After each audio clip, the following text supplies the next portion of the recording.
Hello नमस्कार दोस्तों। आज हम बात करेंगे बजाज ऑटो स्टॉक के बारे में और जानेंगे इसके इम्पोर्टेंट टारगेट और सपोर्ट लेवल के बारे में। साथ ही हमारा ये वीडियो आपके एजुकेशन के लिए है, बाय सेल की कोई एडवाइस नहीं है। फिर भी आप ट्रेड करते हैं तो अपने फाइनेंशियल एडवाइजर से कंसल्ट करें। तो चलिए वीडियो की शुरुआत करते हैं। सबसे पहले मैं यहाँ पर आपको दिखा देता हूँ कि स्टॉक ने अभी रिसेंट में जो हाई बनाया था वो हमारा यहाँ पर बना हुआ है 9,357 रुपए का।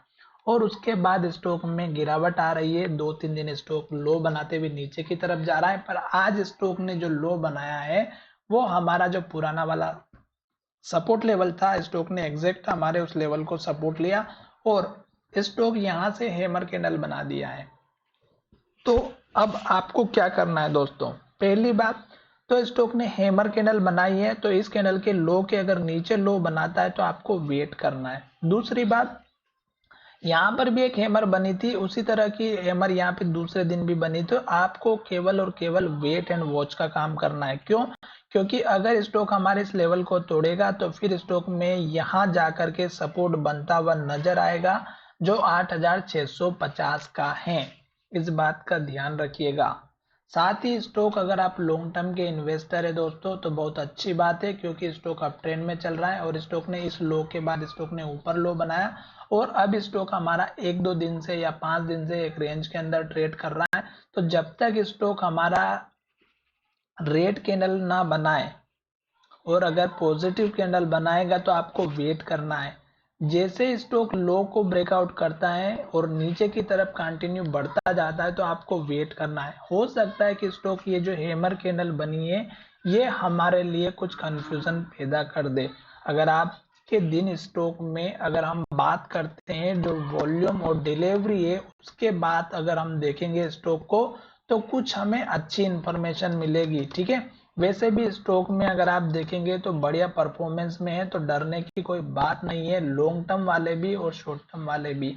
अभी अगर हम देखते हैं तो स्टॉक ऑलरेडी अप ट्रेंड में चल रहा है, छोटी मोटी गिरावट आ सकती है तो कोई बात नहीं है। और इस स्टॉक के साथ में आज इस में इन्वेस्टर की मीटिंग के बारे में भी बात की गई है, वो आप जाकर के देख लीजिए। आज देखिएगा स्टॉक में 27% शेयर की डिलीवरी ली गई है, जो कि हमारे लिए बहुत ही कम क्वांटिटी है।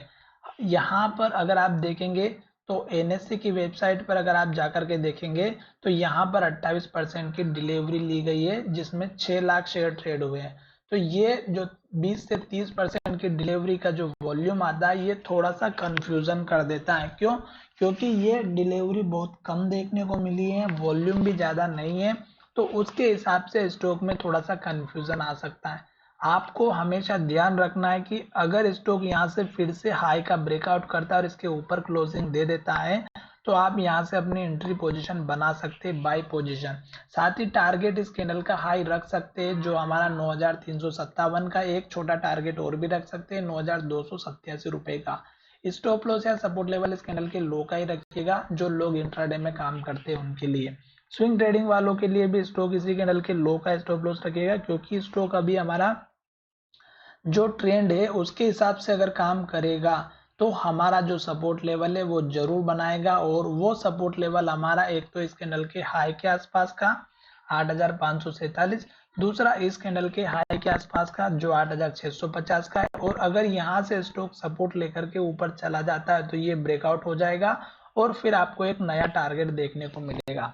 आज के दिन इस स्टॉक ने क्लोजिंग जो दी है वो कल के लो के ऊपर दी है, तो एक पॉजिटिव इंडिकेशन भी है, ग्रीन कैंडल भी है, पर स्टॉक की डिलीवरी थोड़ी सी कम देखने को मिली। आशा करता हूं कि मेरा वीडियो पसंद आया होगा, और अगर वीडियो पसंद आया है तो चैनल को जरूर सब्सक्राइब करें। और मुझे लगता है कि ये लेवल ब्रेकआउट होगा और स्टॉक फिर से एक नया टारगेट बनाएगा। तो चलिए वीडियो को विराम करते हैं। और मैंने इस वीडियो के एंड स्क्रीन में एक वीडियो बनाया है जो आपकी लाइफ को चेंज कर देगा। अगर आप उस वीडियो को देखेंगे तो आपको बहुत ही अच्छा लगेगा। तो चलिए वीडियो को विराम करते हैं। धन्यवाद।